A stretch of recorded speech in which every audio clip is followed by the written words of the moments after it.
ए सोना, ऐक ना. ते सगळं ऐक.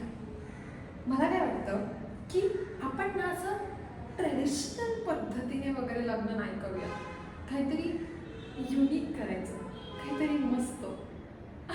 आणि तुला माहिती आहे, माझ्या घरचे लग्नाच्या मागे लागलेच आहेत. म्हणतात मुलीच्या जातीने जे समोर येईल त्याला लगेच हो म्हणायचं. आता मला सांग, समोरून येणारी प्रत्येक व्यक्ती चांगलीच असेल कशावरून? हां, म्हणजे बघ ना, एरवी 10 वेळा विचार करणारी ही आपल्या घरची मंडळी या बाबतीत कसा काय झटकन निर्णय घेतात देवच जाणे. ते असो, आपण आपल्याला हवं तसंच लग्न करायचं, युनिक काहीतरी.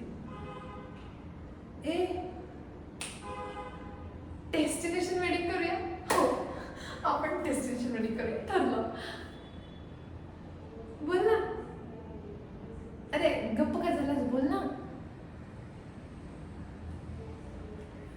लग्नाचा विषय काढताच साहेबांची बोलती बंद. काही फ्युचर, काही प्लॅन्स आहेत की नाही? मी माझ्या करिअरचा जेवढा विचार करत नाही ना, तेवढा आपल्या लग्नाचा विचार करते.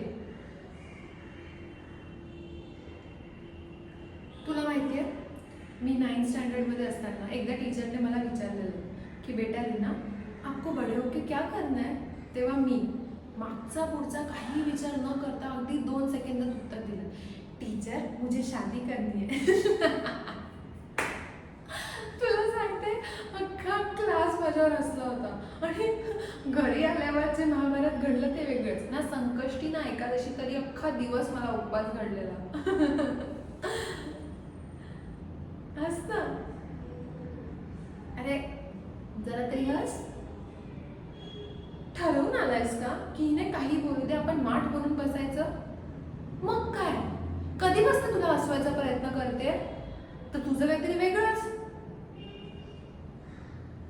ते काही मला माहिती नाही. तू तुझ्या घरच्यांना आपल्याबद्दल सांगायचंय आणि मीही माझ्या घरच्यांना सांगते. आपण आपल्याला हवं तसंच